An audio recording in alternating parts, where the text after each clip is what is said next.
Well, one of the most volatile borders in the world heating up. Israel retaliating with new airstrikes on Hamas targets in Gaza after rockets fired from the Palestinian enclave. Adding a new element to the conflict, the rocket attacks were claimed by a terror group apparently linked to ISIS. Jonathan Chancellor is a vice president of research at the Foundation for Defense of Democracies. Welcome, sir. Great to have you here today. Thank you so much. What do you make of this escalation in violence right now, with Israel retaliating with its rocket attacks against the people that struck back at Israel? Well, what we're seeing right now is a very volatile border, as you noted.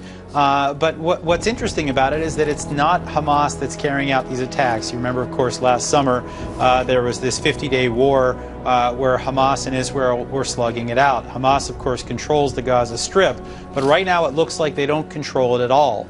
This group, the Omar Brigades, fired rockets yesterday from the Gaza Strip as a means to strike back at Hamas, knowing that this would draw fire from the Israelis. And last week we saw attacks from the Palestinian Islamic Jihad. So what it seems to demonstrate right now is that Hamas doesn't have control over its own territory, which is not comforting in the least. Yeah, I was checking out some of the Israeli newspapers today, and they were also noting the fact that it's these renegade groups that continue to get in the way of any type of accord between Hamas and Israel in terms of moving forward in terms of any meaningful dialogue. So how do you see this playing out over the next few weeks? Well, I think it's important to note that it's not as if Hamas is particularly interested in a long-term dialogue or peace with the Israelis. I think they probably are interested in not engaging in hostilities for the foreseeable future after last summer's war, which really devastated the Gaza Strip.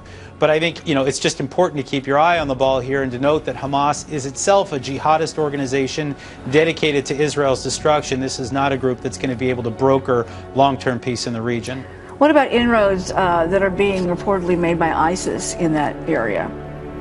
Well, this is something that we're trying to watch very carefully, and not a lot of information is coming out. But again, this group that we noted that fired rockets at Israel yesterday, they fired these rockets in retaliation for arrests made by Hamas and actually the killing of purported ISIS members. So you see these jihadist groups now creeping into the Gaza Strip, challenging the authority of Hamas. And again, this is it's turning into a free-for-all over there. It's not as if the Gaza Strip was ever really a stable territory, but at least Hamas had control of the violence. Now it looks like they're increasingly losing that control, which raises troubling questions for Israeli war planners. Absolutely. It raises the stakes in a big way. Jonathan, thank you so much for joining us with your insights. I really appreciate it. My pleasure.